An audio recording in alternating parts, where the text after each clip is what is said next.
Assalamualaikum warahmatullahi wabarakatuh. Ketemu lagi dengan saya, Pevi Riani, dosen kimia fisika, program studi analisis kimia Politeknik Ati Padang.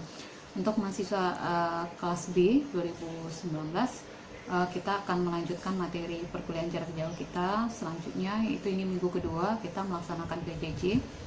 Semoga kita semua dalam keadaan sehat walafiat, dijauhkan dari wabah virus Corona atau COVID-19 ya, dan sehingga kita bisa beraktivitas kembali seperti semula di kampus kita Politeknik Ati Padang. Nah, kita akan melanjutkan materi minggu lalu, di mana minggu lalu kita sudah membahas mengenai gas, dan materi minggu ini sudah saya share di grup Google Classroom. Silahkan di-download dan dibaca serta dipelajari, dan saya akan berikan penjelasannya. Nah, kita melanjutkan sedikit lagi mengenai gas, yaitu teori kinetik gas ya. Teori kinetik molekul menjelaskan sifat fisis dari zat yang berkaitan dengan gerak partikel penyusunnya, di mana asumsi partikel gas mempunyai volume dan ukuran tertentu, sehingga teori kinetik gas dapat dikembangkan untuk menghitung tumbukan antar molekul gas. Jadi pada molekul itu dapat menimbulkan suatu kinetik gas, yaitu karena adanya tumbukan antar molekul di dalam satu wadah. Ya, teori kinetik gas berdasarkan kepada satu, gas terdiri dari partikel-partikel yang sangat kecil yang disebut dengan molekul. Nah, itu semua sudah pada tahu. Kemudian yang kedua, molekul-molekul selalu bergerak ke segala arah dan selalu bertumbukan dengan molekul-molekul yang lain serta dengan dinding bejana. Nah, karena molekul pada gas itu bergerak ke segala arah, sehingga kemungkinan untuk bertumbukan antar molekul dan dengan dinding bejana itu sangat tinggi. Kemudian yang ketiga, tumbukan molekul terhadap dinding yang menyebabkan terjadinya tekanan pada dinding, yaitu gaya persatuan luas ya. Jadi tumbukan tersebut akan menimbulkan gaya ya. Kemudian karena tekanan gas tidak tergantung waktu pada tekanan dan temperatur tertentu, maka pada tumbukan tidak ada tenaga yang hilang atau tumbukan bersifat elastis sempurna. Hal ini berarti bahwa energi kinetik total dan momentum garis ditetapkan sebelum dan sesudah tumbukan. Yang kelima, pada tekanan yang relatif rendah, jarak antara molekul-molekul jauh lebih besar daripada diameter molekul. Jadi jarak antara molekul gas itu sangat jauh, atau jaraknya jauh lebih besar dibandingkan ukuran dari molekul tersebut, sehingga gaya tarik-menarik antara molekul dapat diabaikan. Yang keenam, volume sesungguhnya dari partikel gas dapat diabaikan terhadap volume wadah sesungguhnya, dan molekul dianggap sebagai titik-titik bermasang. Yang ketujuh, tidak ada interaksi, baik tarik-menarik atau tolak-menolak antar partikel, sehingga partikel ini bergerak dalam garis lurus. Yang kedelapan, energi kinetik gas berbanding lurus dengan temperatur. Nah, jadi semakin tinggi temperatur dari suatu wadah yang ditempati oleh gas, maka energi kinetiknya juga akan semakin besar. Contohnya apa? Pada balon yang sudah berisi udara atau gas kita letakkan di tempat yang panas, maka dia akan gampang meletus jika diakibatkan oleh tumpukan yang semakin kuat, dan mengakibatkan energi kinetiknya juga akan semakin tinggi. Oke, untuk materi gas saya rasa cukup sekian, karena sudah kita bahas juga dari awal perkuliahan. Kemudian kita masuk ke materi, yaitu cairan. Nah, materi selanjutnya adalah cairan, dimana pada zat cair, pada zat padat, kalau pada zat padat kita lihat, yaitu atom, ion atau molekulnya terletak sangat berdekatan dan saling bersinggungan satu dengan yang lainnya. Sedangkan pada cairan, walaupun atom atau molekul yang berdekatan tapi tidak bersinggungan, hal inilah yang menyebabkan cairan dapat mengalir. Jadi yang membedakan antara padatan dan cairan adalah sifat fluiditas dari cairan. Apa itu fluiditas? Fluiditas adalah kemampuan mengalir dari suatu cairan. Nah, itulah yang membedakan antara zat padat dengan zat cair. Nah, sifat umum zat cair yaitu gaya tarik-menarik molekul tidak begitu kuat, susunan molekulnya tidak beraturan, letaknya agak renggang, bergerak bebas, berpindah-pindah tempat. Setiap sampel zat cair dapat digolongkan menjadi zat murni dan campuran. Nah, zat murni termasuk unsur atau senyawa yang terbentuk dari unsur tersebut, mempunyai komposisi yang tetap, contohnya air. Nah, Kalau pada campuran itu komposisinya berbeda-beda. Bila dua atau lebih zat tidak bereaksi dicampur, campuran yang terjadi ada 3 kemungkinan. Yang pertama adalah campuran kasar atau suspensi, yang kedua adalah dispersi koloid, yang ketiga adalah larutan sejati. Nah, campuran kasar atau suspensi itu contohnya adalah campuran tanah dengan pasir, gula, dan garam, sehingga kita bisa melihat secara langsung campuran tersebut dan dapat kita pisahkan. Kemudian dispersi koloid itu larutan tanah liat dan air, sol, aerosol, dan sebagainya. Kemudian larutan sejati itu larutan gula dalam air, garam dalam air. Nah, campuran kasar dan dispersi koloid bersifat heterogen, sedangkan pada larutan itu sifatnya homogen, ya. Sehingga yang heterogen itu campuran kasar dan dispersi koloid dapat dipisahkan secara mekanis, sedangkan larutan tidak dapat kita pisahkan secara mekanis, ya. Oke, kita masuk ke larutan. Untuk larutan saya tidak akan terlalu banyak membahas karena larutan sudah dipelajari atau lebih dalam dipelajari di kimia analitik atau di kimia dasar. Nah, pada larutan ada istilah pelarut atau solvent, zat yang melarutkan, dan zat yang terlarut atau disebut juga dengan solut. Nah, pada gula dengan dalam air, mana yang sebagai solut, mana yang sebagai solvent. Oke. Kemudian begitu juga alkohol dalam air. Untuk alkohol dalam air yang harus kita perhatikan mana yang sebagai solut dan mana solvent adalah tergantung zat yang banyak. Mana yang lebih banyak, alkohol atau air, ya, harus kita perhatikan. Kemudian pelarut tidak harus cairan, tetapi dapat berupa padatan atau gas asal dapat melarutkan zat lain. Sistem semacam ini kita sebut juga dengan sistem dispersi. Nah, tolong dicatat apa yang dimaksud dengan sistem dispersi.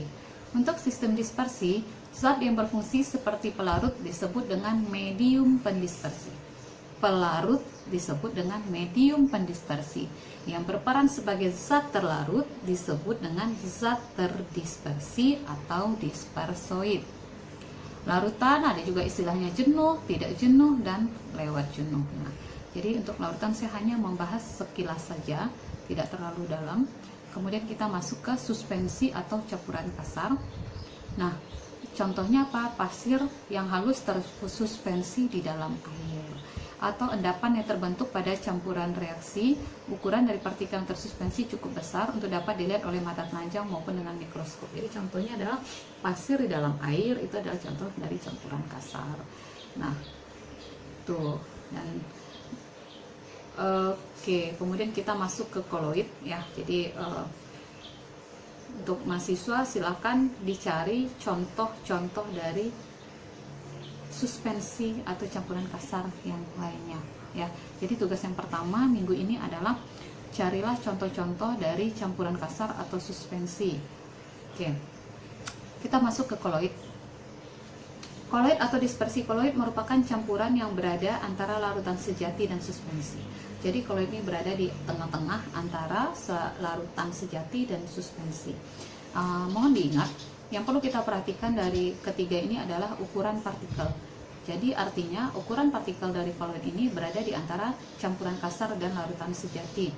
Dalam koloid seperti susu, partikel solutnya lebih besar daripada partikel larutan, tetapi lebih kecil dari partikel yang mengapung pada suspensi. Nah, itu dia sifat dari koloid.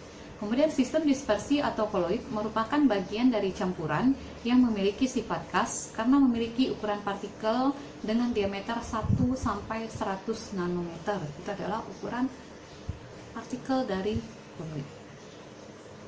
Karena bentuk ukuran dari partikel koloid dibandingkan dengan ukuran medium, maka tidak digunakan lagi istilah solut dan solvent, melainkan fase terdispersi dan medium pendispersi, seperti yang saya jelaskan tadi. Kemudian, partikel dalam koloid terlalu kecil untuk terlihat dengan mata atau mikroskop. Namun, partikel ini dapat mempengaruhi cahaya tampak, karena ukuran partikelnya mampu menyebabkan cahaya tersebar dengan sudut-sudut yang besar. Bila konsentrasi koloidnya besar, penyebaran cahaya ini akan menyebabkan larutan koloid terlihat keruh. Jadi cahaya tidak diteruskan. Contohnya, pada minuman susu, nah jika kita berikan cahaya atau sinar datang, pada susu, sinar tersebut akan disebarkan pada partikel koloid dan akan diabsorpsi oleh susu tersebut, namun tidak dapat diteruskan. Salah satu fenomena pada koloid itu disebut juga dengan efek Tyndall. Ya, contohnya adalah cahaya matahari yang menembus awan. Nah, tugas kedua mahasiswa adalah carilah jenis-jenis dari dispersi koloid, di mana harus dijelaskan medium pendispersinya, padat, cair, dan gas, fase terdispersinya padat, cair, dan gas, jenis koloidnya disebut dengan koloid apa, dan berikan contoh. Ya, contohnya ya, medium pendispersi padat, fase terdispersinya padat, jenis koloidnya disebut dengan sol padat, contohnya adalah mutiara. Jika medium pendispersinya cair, fase terdispersinya cair, jenis koloid kita sebut dengan emulsi, contohnya susu dan mayones.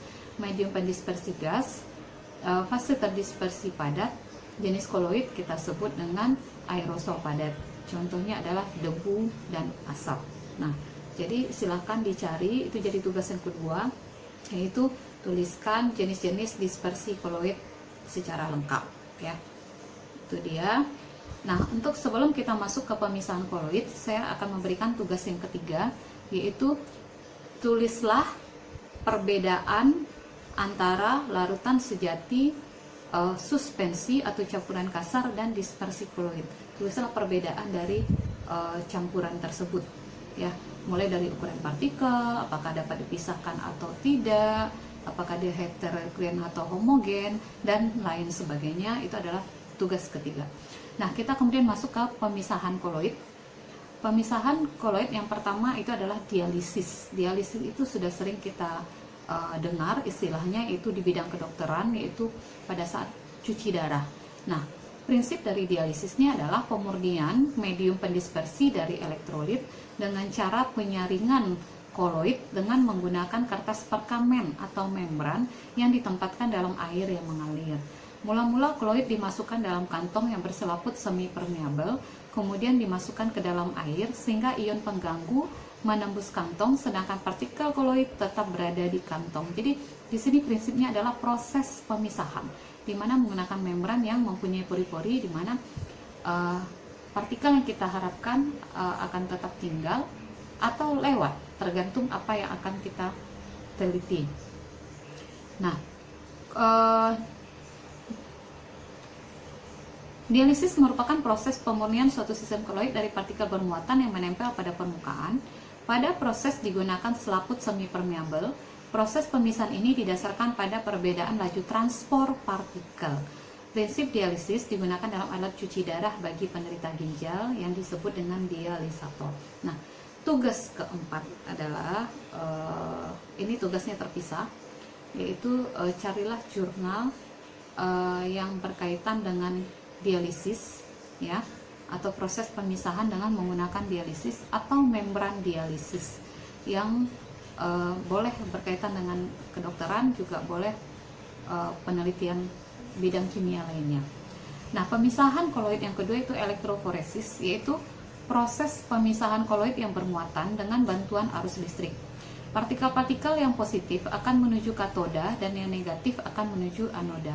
Elektroforesis merupakan peristiwa pergerakan partikel koloid yang bermuatan ke salah satu elektroda dalam satu sistem sejenis elektrolisis. Elektroforesis dapat digunakan untuk mendeteksi muatan suatu sistem koloid. Jadi tujuannya adalah dapat mendeteksi muatan dari suatu koloid. Jika koloid bergerak menuju elektroda positif, maka koloid yang dianalisa mempunyai muatan negatif.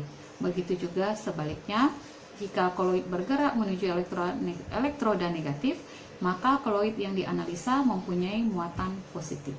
Salah satu proses yang menggunakan sistem elektroforesis adalah proses membersihkan asap dalam suatu industri dengan menggunakan alat Cottrell. Nah, itu dia pemisahan koloid itu ada dua tadi, yaitu pertama dialisis, yang kedua adalah elektroforesis. Nah, kita masuk ke materi terakhir untuk pertemuan minggu ini, yaitu sifat-sifat khas koloid. Sifat khas koloid itu ada 5. Yang pertama adalah efek Tyndall, di mana efek Tyndall adalah efek penghamburan cahaya oleh partikel koloid.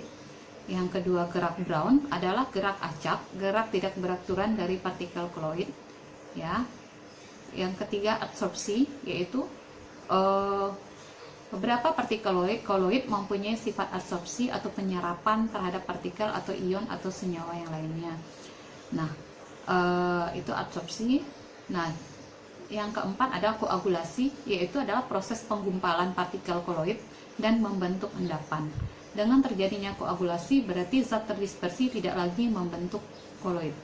Koagulasi dapat terjadi secara fisik seperti pemanasan, pendinginan, dan pengadukan, atau secara kimia seperti penambahan elektrolit, pencampuran koloid yang berbeda muatan. Yang kelima adalah koloid liofil dan koloid liofok. Koloid ini terjadi pada sol, yaitu fase terdispersinya padatan dan medium pendispersinya cairan.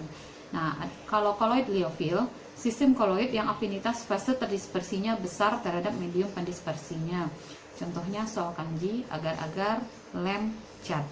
Nah, koloid liofok, sistem koloid yang afinitas fase terdispersinya lebih kecil terhadap medium pendispersinya. Contoh lerang, sol emas. Nah, jadi demikian materi. Nah, tugas yang terakhir dari saya adalah untuk sifat khas koloid. Nah, tulis sifat khas koloid kelima-limanya ini, jelaskan dan berikan contoh, ya. Silakan dikerjakan dan kita kumpulkan minggu depan. Demikian perkuliahan dari saya minggu ini. Sampai jumpa minggu depan. Semoga kita selalu dalam keadaan sehat walafiat. Wabillahi taufik wal hidayah. Wassalamualaikum warahmatullahi wabarakatuh.